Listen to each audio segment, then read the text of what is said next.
देवर्षि नारद की वृंदावन में भक्ति से भेंट। संसार में मुझे कहीं भी शांति नजर नहीं आई। इस प्रकार कलयुग के दोष देखता हुआ घूमता फिरता मैं वृंदावन में आया। वहां एक कौतुक देखा, एक युवती को देखा। उसके पास दो पुरुष मूर्छा में पड़े हुए थे। वह स्त्री चारों ओर देख रही थी। उस स्त्री ने मुझे नारद जी को बुलाया, अतः मैं उसके पास गया। साधु पुरुष किसी स्त्री के पास नहीं जाते हैं, अतः नारद जी बिना बुलाए उस स्त्री के पास नहीं गए। इस युवती ने मुझसे कहा कि ठहरो, शरम तिष्ठ। दूसरों के काम सिद्ध करोगे तो तुम साधु बनोगे। सुवर्ण से भी अधिक मूल्यवान समय को माने वह साधु है। जिसे समय की कोई कीमत नहीं है वह अंतकाल में खूब पछताता है। किसी का एक भी क्षण नहीं बिगाड़ना चाहिए। अतः जब एक क्षण ठहरने के लिए कहा गया तो मैंने उस युवती से पूछा कि देवी जी, आप कौन हैं? उस युवती ने मुझसे कहा कि मेरा नाम भक्ति है। ये ज्ञान और वैराग्य मेरे पुत्र हैं। ये अब वृद्ध हो गए हैं।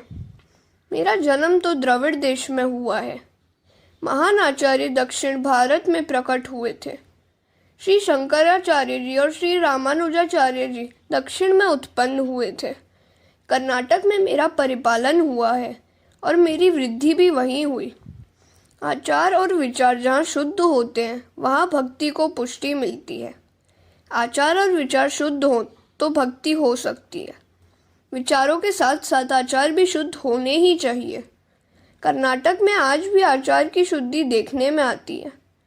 भगवान व्यास जी को कर्नाटक के प्रति कोई पक्षपात नहीं था, परंतु जो सच था उसी का उन्होंने वर्णन किया है।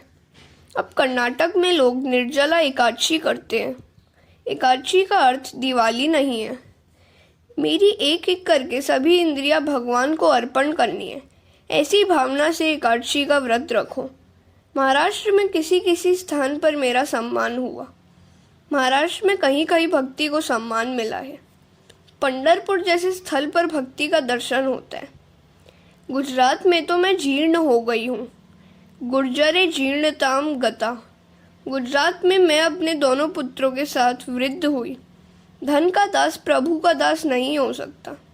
गुजरात काचन का लोभी हो गया है, अतः भक्ति छिन्न भिन्न हो गई है। भक्ति के प्रधान अंग 9 हैं। इनमें प्रथम है श्रवण।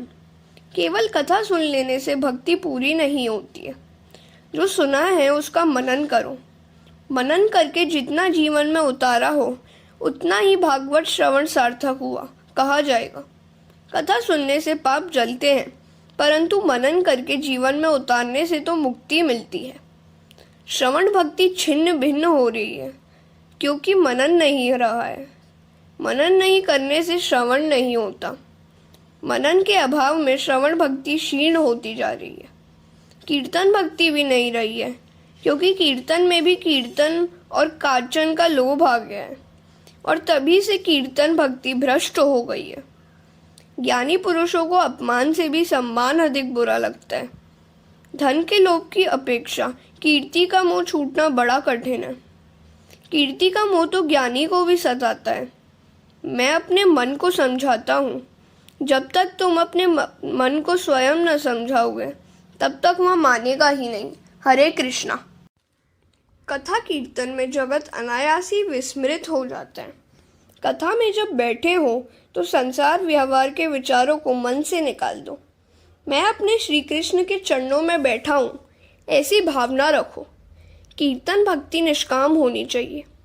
संत तुलसीदास ने कहा है कि स्वांत सुखाय।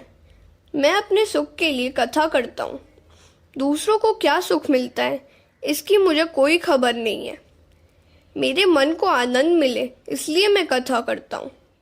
वंदन भक्ति अभिमान के कारण चली गई। अभिमान बढ़ते ही वंदन भक्ति का नाश हुआ। सब में श्री कृष्ण की भावना रखकर सबको वंदन करो। वंदन करने से विरोध नष्ट होता है।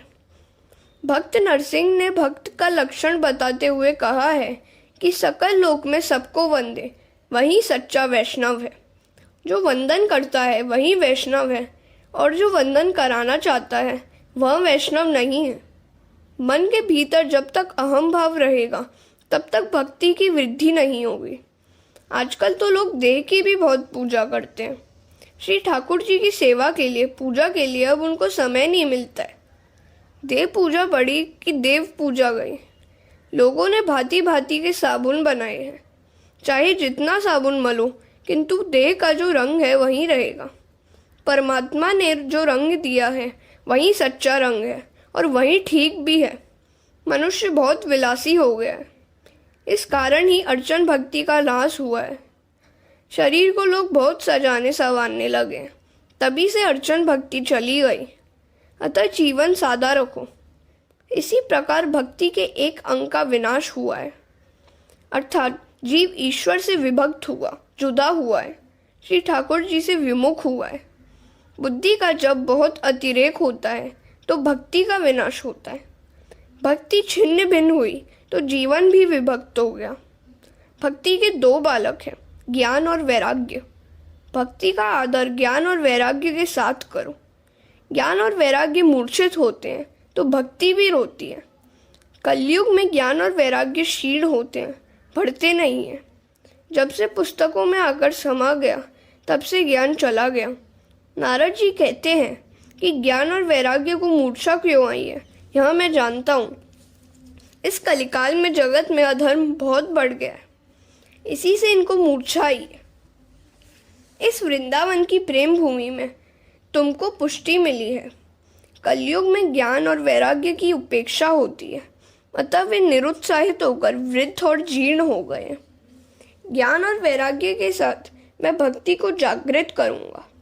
ज्ञान और वैराग्य के साथ मैं भक्ति का प्रचार करूंगा। नारद जी ने ज्ञान वैराग्य को जगाने के लिए अनेक प्रयत्न किए, परंतु कुछ बना नहीं है। वेदों के अनेक पारायण किए तो भी ज्ञान वैराग्य की मूर्छा गई नहीं। कुछ थोड़ा सा विचार करेंगे तो यह ध्यान में आ जाएगा कि ऐसी कथा तो प्रत्येक घर में होती है। अपना यह हृदय ही वृंदावन है।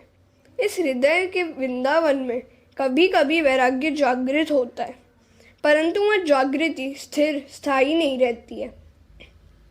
उपनिषदों और वेदों के पठन से अपने हृदय में क्वचित ज्ञान और वैराग्य जागता है, परंतु फिर से वे मूर्छित हो जाते हैं। वेद के पारायण से वैराग्य तो आता है, परंतु वह स्थायी नहीं रहता।